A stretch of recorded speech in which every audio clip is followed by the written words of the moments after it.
하나님의 말씀은 요한계시록 14장 12절로 13절입니다. 성도들이 인내가 여기 있나니 그들은 그 하나님의 그 계명들과 예수의 그 믿음을 주목하는 자들이니라. 또 내가 들으니 그 하늘에서 음성이 나서 이르되 기록하라. 지금 이후로 주 안에서 죽는 자들은 복이 있도다 하시매 그 영이 이르되 그러하다. 그들이 수고를 그치고 중간에 쉬리니 이는 그들이 행한 일들이 하나 되어 따름이라 하더라. 오늘 말씀을 가지고 이 생에서 누리는 복, 부활 후에 받을 복이란 제목으로 말씀을 나누겠습니다. 새해 복 많이 받으셨습니까? 우리는 복에 대해서 대단히 관심이 많습니다. 성경에서는 두 가지 복을 말씀하고 있습니다. 창세기 1장 28절에 보면 하나님이 그들에게 복을 주시며 그들에게 이르시되 생육하고 번성하여 땅에 충만하라. 땅을 정복하라. 바다의 물고기와 하늘들의 새와 땅에 움직이는 모든 생물을 다스리라 하시니라. 그래서 하나님은 인간 한 쌍을 창조하시고 그들에게 복을 주십니다. 복을 주신 내용이 한마디로 생육 번성하는 것입니다. 이 세상에서 잘 살라는 것이죠. 건강하고 모든 일이 형통하게 사는 것. 그것이 하나님이 인간을 창조하시고 주신 복입니다. 그런데 성경을 자세히 보면요. 하나님이 창조하신 인간이 있고 하나님이 손으로 지으신 아담이 구별됩니다. 창조된 것은 무에서 유관한 것이고 제조는 재료를 가지고 만드는 것입니다. 하나님은 창세기 1장 26절에 아담을 만들 계획을 발표하십니다. 우리가 우리 형상을 따라 우리의 모양대로 아담을 만들자 하는 계획을 발표하신 다음에 창세기 1장 27절에 하나님의 형상대로 인간, 사람을 남자와 여자, 정확히 말하면 한 쌍으로 창조하셨다고 성경은 말씀하고 있는 것입니다. 먼저 창조된 인간은 거기에 하나님의 형상만 있지 하나님의 모양은 없습니다. 하나님의 형상은 피가 있고 눈에 보이는 겁니다. 근데 하나님의 모양은 눈에 안 보이지만 공통점이 있는 거예요. 그러니까 하나님과 우리 사이에는 어떤 공통점이 있을까요? 모든 생물체는요, 다 같이 혼이 있어요. 그래서 혼이 빠져나가면 시체가 됩니다. 우리도 마찬가지예요. 근데 우리에게는 하나 더 있는 게 있어요. 그게 바로 영이죠. 그죠? 아담에게 영을 집어넣는데 아담을 통해서 우리가 지금 이 세상에 있는 거니까 우리는 영이 있는 사람들입니다. 그래서 창세기 1장 28절에 그 축복, 그 바라크의 축복은 영이 없는 사람이 세상에서 형통할 수 있도록, 그러니까 영이 죽었어도 거듭나지 않았어도 그 형통할 수 있도록. 그러니까 한마디로 그것은 무엇일까요? 하나님의 창조 질서에 순종하면은 이 세상에서 잘 됩니다. 건강하고요, 돈도 벌 수 있고요, 또 경제적으로도 또 사회적으로도 모든 것이 잘 될 수 있어요. 하나님의 창조 질서에 순종하는 것은. 근데 그런 복은 언제까지 유효할까요? 영이 없는 사람들에게 일단 주신 거니까 이 세상을 떠난 다음에, 영이 없으면 그냥 짐승처럼, 짐승은 세상을 떠나면요 그냥 없어집니다. 근데 사람은요 절대로 없어지잖아요. 우리는 영이 있기 때문에 반드시 부활합니다. 그래서 주님 앞에 서게 되죠. 그래서 성경에는 이렇게 육적인 복, 이 세상에서 잘 되는 복이 있는가 하면 그것을 바라크의 복이라고 하죠. 또 영적으로도 다음 세상까지 잘 되는 그런 복이 소개되고 있습니다. 하나님은 창세기 2장 7절에 보면 아담을 흙의 티끌로 만드셨어요. 거기에다가 생명의 영을 불어넣어서 생물체, 산혼이 되게 하셨습니다. 그 일은 언제 벌어진 것일까요? 창세기 5장 1절에 보면 하나님이 인간을 무에서 유로 창조하신 같은 날에 우리 조상 아담을 하나님의 모양대로 지으셨다고 말씀하고 있습니다. 그러니까 하나님 모양이 들어가 있으니까 영이 있는 존재로 아담을 지으신 것이죠. 창조된 인간에게는, 영이 없던 인간에게는 이 세상에서 잘 되는 복, 형통한 복을 주셨는데 아담에게는 그 복을 주신 게 아니라 창세기 2장 15절에 보면 다른 복을 주셨습니다. 여호와 하나님이 아담을 이끌어 에덴 동산에 두어 그것을 경작하며 지키게 하시고, 아담이 받은 복은요 에덴 동산을 잘 지키고 경작하는 거예요. 그럼 에덴 동산은 무슨 의미일까요? 에덴이라는 것은 기쁨, 하나님의 기쁨이라는 뜻입니다. 그리고 동산이라는 것은 울타리가 쳐져 있다는 거예요. 하나님의 기쁨을 잘 보관하도록 보존하는 그런 일을 아담에게 주신 것입니다. 로마서 5장 14절에 보면 아담은 오실자의 모형이라고 그랬습니다. 그리스도의 모형이에요. 그러니까 그리스도께서 오셔서 하나님의 기쁨의 동산을 잘 가꾸시는데 거기에 우리를 배필로 삼으신 것입니다. 창세기에서 에덴 동산은 육신의 몸을 벗고 영의 몸으로 지낼 생명나무가 있는 새 예루살렘 성을 상징합니다. 그러니까 새 예루살렘 성은요, 이런 육신의 몸으로 가는 것이 아니죠. 반드시 다 영의 몸으로 심판받고 거기 가게 되는데, 거기에 새 예루살렘 성에 생명나무가 있어요. 공통점이 어디에 있습니까? 에덴 동산에 생명나무가 있단 말입니다. 그래서 결국은 우리가 영적인 복을 받게 되는 것, 그것을 구약에서는 아슈레이 복이라고 합니다. 시편 1편 1절과 2절에 보면 거기에 이 영적인 복, 아슈레이 복이 나옵니다. 복이 있도다. 악인들의 꾀를 따르지 아니하며 죄인들의 길에 서지 아니하며 오만한 자들의 자리에 앉지 아니하고 오직 여호와의 율법을 즐거워하여 그 율법을 주야로 묵상하는 자로다. 이런 자가 복이 있다는 겁니다. 근데 이 복은 바라크의 복이 아니라 아슈레의 복. 이것을 헬라어로 바꾸면 마카리오스의 복입니다. 한마디로 거기에 시편 1편 1, 2절에 보면 여호와의 율법을 즐거워하며 그의 율법을 주야로 묵상하는 자라고 되어 있습니다. 이 묵상한다는 말이요, 히브리어로 하가라고 그러는데, 하가는 여러 가지 뜻이 있어요. 하가가 시편 1편에 있고 또 2편에 나온 것이 있습니다. 그러니까 히브리 말에는 여러 가지 뜻이 있을 수 있는데, 가장 같은 시대, 가장 가까이에서 사용되는 것은 그게 바로 같은 뜻입니다. 그래서 시편 2편 1절에 나오는 그 내용을 보면 이 하가란 뜻이 아주 꼼꼼히 따져본다는 것입니다. 그러니까 어떤 사람이 영적인 복이 있을까요? 하나님 말씀을 꼼꼼히 따져보는 사람이에요. 그냥 대충대충 보는 것이 아니라 내용을 잘 살펴보는 사람이 바로 아슈레이 복, 영적인 복을 받는다는 것입니다. 아슈레이라는 뜻은 무엇일까요? 원래 아슈레이는 에쉐르라는 말에서 왔습니다. 바로 가는 거, 직선을 얘기하는 거예요. 직선의 복이 바로 아슈레의 복입니다. 직선이란 뭐 어떤 특징이 있을까요? 두 점을 연결하는 가장 가까운 길입니다. 왜 이것이 멀어질까요? 중간에 장애물이 있어서, 장애물이 있다면 돌아서 가야 됩니다. 하나님과 우리 사이에 장애물이 없는 것, 항상 그분과 만나서 같이 있는 복, 이것이 바로 아슈레의 복이고 헬라어로는 마카리오스의 복입니다. 그러니까 우리는 지금 아슈레의 복을 당장은 맛볼 수가 없어요. 왜냐하면 주님과 멀리 떨어져 있어. 근데 주님을 만나서 거기서 우리는 그분과 같이 떨어지지 않고 계속 누리는 복. 그러니까 아슈레의 복은 사실은 천년왕국에서 주님과 통치하는 복, 그 다음에 새 예루살렘 성에서 그분과 함께하는 복, 이것이 바로 아슈레의 복이 되는 것입니다. 이런 내용이 바로 요한계시록 1장 3절에 있습니다. 마카리오스 복이라는 거 나오는데요. 요한계시록 1장 3절에 보면 이 예언의 말씀들을 읽는 자와 듣는 자들과 그 가운데 기록한 것들을 주목하는 자들이 복이 있나니. 시편 1편 1, 2절과 요한계시록 1장 3절에 나온 것이 똑같지 않습니까? 하나님의 율법을 묵상하는 거나 거기에 기록된 것을, 요한계시록에 기록된 예언의 말씀들을 주목해 보는 사람, 이것이랑 똑같은 내용이죠. 그런 자에게 마카리오스 복을 주신다고 했습니다. 그러면서 그 때가 가까웠습니다. 그럼 마카리오스의 복을 누릴 때가 가까웠다는 것입니다. 이 말씀은 다시 말해서 우리 주님과 우리가 접근해서 직선 관계로 딱 만나는, 장애물이 없이 만나는 그 때가 이제 가까웠다는 것입니다. 요한계시록의 결론은 무엇일까요? 요한계시록은 1장부터 22장까지 있습니다. 근데 22장에 보면 마지막에 주님이 하신 말씀이 있어요. 그게 바로 요한계시록 결론이 아니겠습니까? 주님은 마지막에 말씀하십니다. 내가 진실로 속히 오리라. 그러니까 모든 여건이 충족되면 반드시 오시겠다는 거예요. 그분이 오셔서 우리가 함께 있는 복이 바로 어떤 복일까요? 마카리오스 복입니다. 그러니까 마카리오스의 복을 실현시키기 위해서 주님은 반드시 오신다는 것입니다. 요한계시록에는요, 마카리오스의 복, 영적인 복, 주님과 같이 있게 되는 복이 7번 나옵니다. 그 첫 번째가 어디 나올까요? 요한계시록 1장 3절에 나오고요. 그 다음에 두 번째는 어디 나올까요? 한참 지나서 요한계시록 14장 13절에 나옵니다. 또 내가 들으니 하늘에서 음성이 나서 이르되 기록하라. 지금 이후로 주 안에서 죽는 자들이 복이 있도다 하시매 그 영이 이르되 그러하다. 그들이 수고를 그치고 중간에 쉬리니 이는 그들이 행한 일들이 하나가 되어 따름이라 하더라.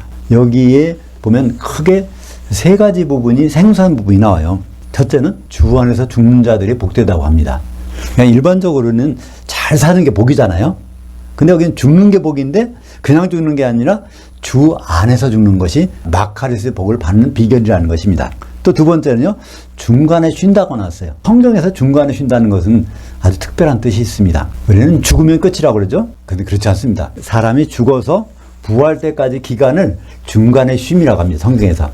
물론 우리말 성경 번역에는 중간에 쉰다는 말을 번역을 안 했기 때문에 우리는 익숙하지 않는데, 그것은 바로 죽음이 끝이 아니라는 것을 우리에게 예고해 주고 있는 것입니다. 그러니까 우리는 마카리스의 복은 언제 받냐면요, 죽는 순간에 받는 것도 아니고 부활해야 그때 바로 마카리스 복을 받을 수가 있는 것입니다. 왜냐하면 우리가 부활할 때 주님을 만나서 그때부터 우리는 같이 있을 수 있으니까. 그렇지 않습니까?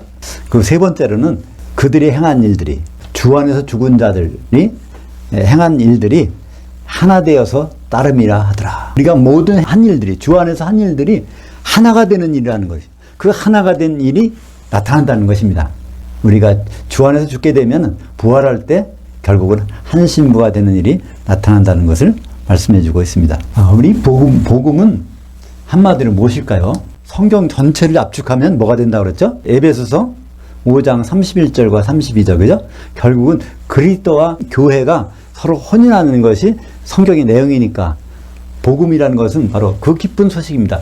우리가 누구한테 중매돼가지고 혼인하게 된다는 것이에요. 그게 성경 전체의 내용입니다.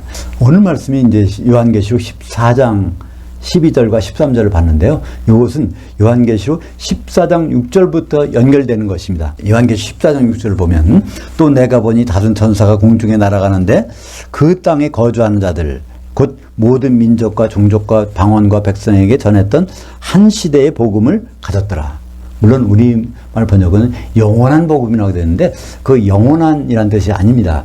아이오니오스라고 해서 그 한 시대, 예수님 오셔서 한 시대는 얼마일까요? 1000년 동안입니다. 그죠? 천년왕국에서 맞을 마카레스의 복을 받을 그 내용을 바로 그 한 시대의 복음, 우리말 성경에서는 영원한 복음이라고 번역을 해 놓은 것입니다. 그 땅에 거주하는 자들, 그 땅에 거주하는 자들은 결국 영적으로 보면 누굽니까? 기독교인들에게, 그러니까 전 세계 모든 민족 중에서 예수 믿는 사람들에게 해당하는 천년왕국에 들어가서 누릴 복음에 대해서 이미 전했다는 것입니다. 그래서 천사가 그 복음을 가지고 있다는 거예요. 왜 가지고 있을까요? 그 복음 가지고 우리를 심판하시려고. 왜 그 복음 가지고 심판하실까요? 사도들 통해서 전해진 복음이고 그 말을 제대로 들었는지 안 들었는지. 사도들은 고린도후서 11장 2절에 보면 뭐라고 돼 있죠? 중매쟁이라고 돼 있습니다. 우리와 그리스도를 혼인키는 중매쟁이라고 돼 있으니까 중매쟁이의 말을 가지고 그 말을 들었는지 안 들었는지를 심판하려고 하신다는 것입니다. 그것이 너무나 당연한 거 아닙니까? 그죠? 주님이 오시면 영의 몸으로 부활돼 갖고 주님 앞에 다 서게 되는데 그때 받을 심판은요, 어떤 죄가 졌나 이걸 보는 게 절대로 아니라고 그랬죠? 그때는 뭐가 돼 있나? 기름이 준비되어 있냐 안 되냐, 그 한 가지만 봅니다. 기름이 준비돼야 여러 성도들이 한 몸이 돼서 그분과 혼인할 수 있으니까. 그래서 사도들은 교회의 기초석이고 또 혼인의 중매쟁이고 마지막에 혼인 직전에 심판하는 심판관들이 되는 것입니다. 주님은 과연 언제 오실까요? 마태복음 24장 14절에 그 답이 있습니다. 이 왕국복음이 모든 민족에게 증언되기 위하여 온 거주지에 전파되리니 그제야 끝이 오리라. 여기에서 거주지라는 뜻은요, 성도들의 거주지, 그러니까 예수 믿는 사람들이 있는 거의 전 세계 그 끝까지 전해진 다음에 주님 오시겠다는 것입니다. 또 한 가지, 마태복음 24장 21절에 그것이 나와 있죠. 이는 그때 예수님이 오실 때에 큰 환란이 있겠음이라. 창세로부터 지금까지 이런 환란이 없었고 후에도 없으리라. 그러니까 예수님 오실 때는 뭐가 있어야 돼요? 창세로부터 지금까지 있지 않은 큰 어려움이 있은 다음에 주님이 오신다는 것입니다. 진정 주님을 기다리고 주님을 맞은다면 무엇부터 생각해야 될까요? 이 세상이 어떻게 될까? 여러 가지 질병이 있고 또 경제적으로 문제가 생기고, 그죠? 물가가 오르고 또 취직은 안 되고 뭐 여러 가지 상황들이 점점 나아지기는커녕 그것이 점점 거꾸로 돌아가는지 않습니까? 근데 예수님이 말씀하셨어요. 지금까지 없었던 환란이 오고 난 다음에 예수님은 오신다고 그랬으니까 우리는 여기서 그 말씀을 받았다면 뭘 해야 될까요? 우리는 인내가 필요하구나. 주님이 오실 것을 준비한다면 우리에게 무엇보다도 필요한 것은 인내라는 것을 생각하게 됩니다. 우리는 그래서 시간이 지나면 지날수록 성도들이 인내가 필요한 이유입니다. 오늘 말씀 요한계시록 14장 12절에 보면 성도들이 인내가 여기 있나니 그들은 그 하나님의 계명들과 예수의 그 믿음을 주목하는 자들이냐. 그러니까 세상이 점점 어려워지고 그것은 더욱더 심할 텐데 거기서 뭘 생각해야 될까요? 하나님의 그 계명들, 또 예수님의 그 믿음. 하나님의 계명은 구약에 오는 613개의 계명이라고 그러죠. 근데 그것은 다 뭐로 압축이 됐을까요? 요한복음 13장 34절에 나오는 새 계명을 너에게 주노니 너희는 서로 사랑하라. 아가페 사랑으로 형제들이 사랑하는 것으로, 환난이 오면은 형제들 간에 아가페 사랑으로 사랑하는 것, 그걸 통해서 우리는 이길 수 있고요. 또 한 가지는 예수님의 그 믿음이라는 겁니다. 예수님이 어떤 믿음을 가졌을까요? 예수님 믿음은 이브리서 12장에 나옵니다. 믿음의 창시자여 종결자이신 예수를 바라보자. 그 부분이 어떤 믿음을 가졌는가? 그분은 앞에 있는 기쁨, 즐거움을 위해서 부끄러운 십자가를 지셨다는 겁니다. 예수님은 십자가의 고난을 뭐 때문에 견디셨어요? 이 십자가를 지면은 결국 혼인이 다가오겠구나. 내가 십자가에서 피를 흘리면은 교회가 마련되겠구나. 그런 믿음이 있었다는 것입니다. 사도행전 20장 28절에 보면 그 하나님이 자기 피로 교회를 사셨느니라. 쓸 데가 있으니까 사실 거 아니에요. 그죠? 우리가 가게에 가서, 마트에 가서 뭘 사오면은 그 쓸 데가 있지 않습니까? 그럼 예수님이 왜 교회를 사셨을까요? 쓸 데가 있으니까. 그죠? 예수님은 교회와 혼인하시려고 그걸 사셨습니다. 그렇다면 우리는 어려운 시기가 다가올 때마다 점점 뭘 생각해야 될까요? 그분이 혼인하러 오시겠구나. 우리는 뭘 준비해야 될까? 성경 그 답이 나와 있습니다. 그죠? 열천에 비유해서 성령의 충만함을 유지하고 있을 때 그분과 혼인한다는 것을 우리는 성경을 통해서 밝히 알고 있습니다. 우리는 점점 주님과 혼인할 생각을 안 하잖아요. 왜 그럴까요? 인간의 수명이 늘어나니까 이 세상 살기도 바빠. 죽은 다음에 일은 우리 생각할 여지가 없어. 그전 옛날 같으면요, 60세, 70세가 되면 죽는다 그러면요, 죽은 후에 어떤 일이 벌어질까를 생각을 하는데, 요즘에는 전부 90세, 100세를 사니까 앞으로 살아갈 날이 까마득하니까 거기에 대해서 염려를 안 할 수가 없지 않습니까? 그게 잘못됐다는 게 아니에요. 그러나 우리 환경이 그렇게 돼 있다는 것입니다. 그럼에도 불구하고 우리는 다음 시대를 준비해야 됩니다. 이 시대는 육신을 입고 사는 시대예요. 근데 우리는 반드시 부활하니까 영의 몸을 입고 사는 시대가 적어도 1000년이 있고 1000년 지나면 세세토록의 기간들이 있습니다. 그러니까 우리가 육신을 입고 사는 기간은 너무나 짧습니다. 반드시 영의 몸으로 사는 무지무지한 기간이 우리에게 오게 되어 있습니다. 고린도전서 15장 19절에 우리에게 경종을 누려주는 말씀이 있죠.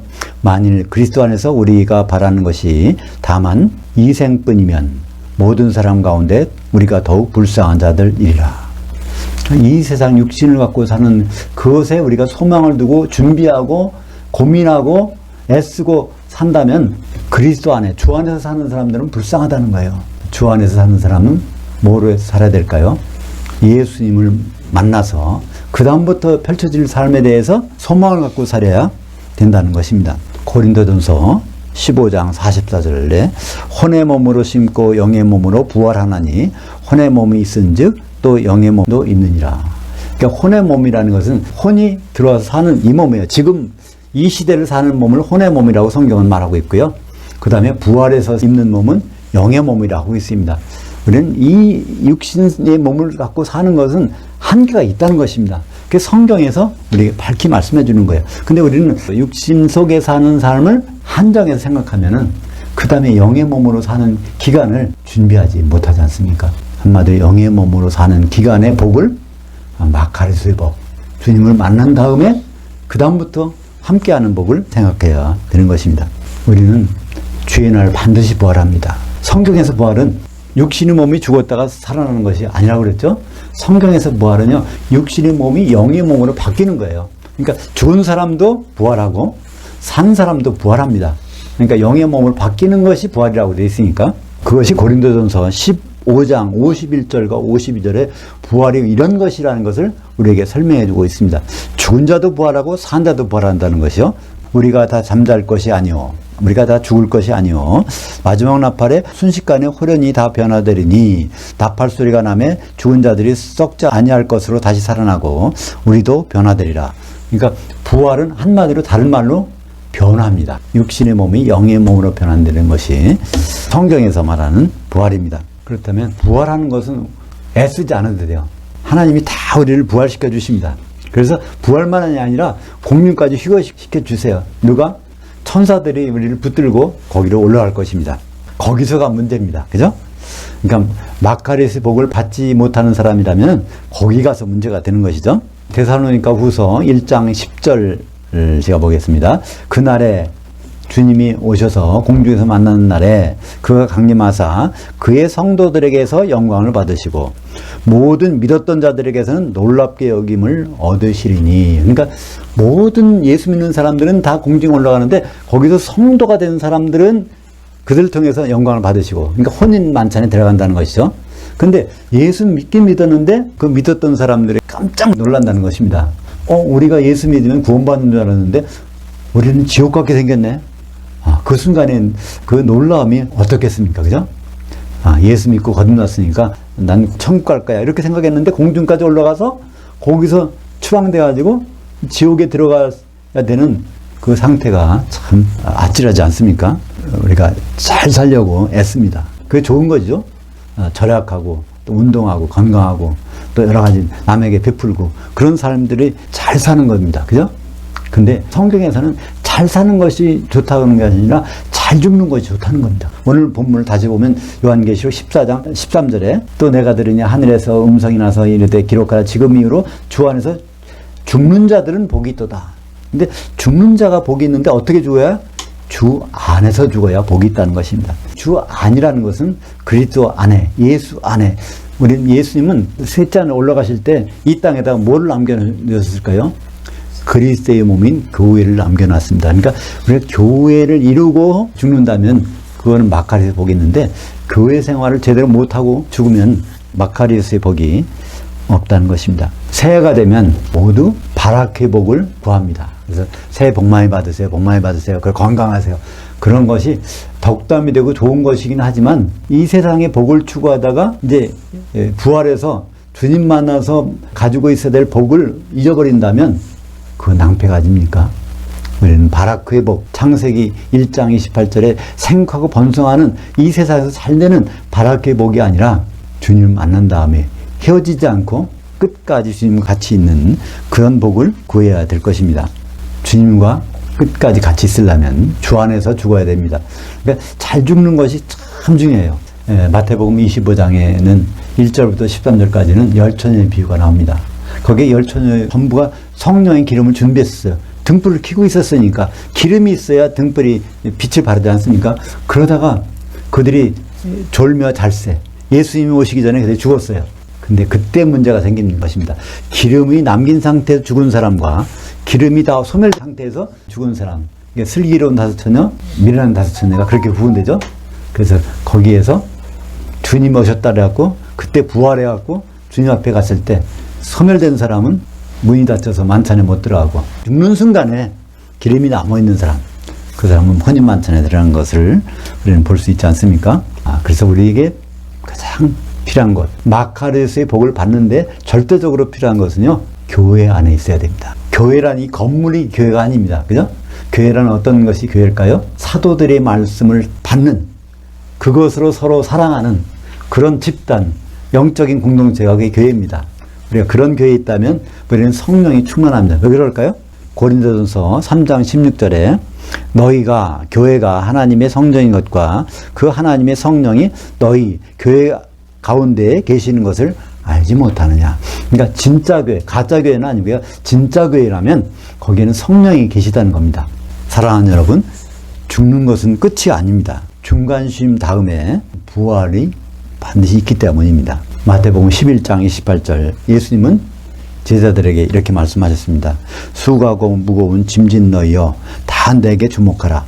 내가 너희를 중간에 쉬게 하리라. 이 말씀은 무엇일까요? 너희를 반드시 부활시키겠다. 지금은 수고하고 무거운 짐을 지고 있지만 그러나 걱정하지 말아라. 부활할 때 너에게 복을 주시겠다는 말씀입니다. 마카리스 복을 주시겠다는 것이죠. 다시 요한계시록 14장 13절 하반절을 보겠습니다. 그들이 수고를 그치고 중간에 쉬리니 이는 그들이 행한 일들이 하나 되어 따름이라 하더라. 물론 우리말 번역에는 하나 되어라는 말이 없어요. 그걸 빼먹었어요. 근데 하나 되어라는 말이 반드시 들어가야 됩니다. 왜냐하면 그들이 행한 일들은 이건 복수입니다. 근데 따르다는 것은 단수예요. 예, 헬라어로요. 동사인데 직설법, 현재, 능동태, 3인칭 단수입니다. 그러니까 복수. 성도들이 한 일들이 단수가 돼서 나타난다는 것입니다. 우리 그런 생각을 한번 해보셨나요? 빗방울이 많이 떨어지죠? 근데 빗방울이 막 떨어지는데 그걸 모으면 그 한 방울이 물이 되잖아요?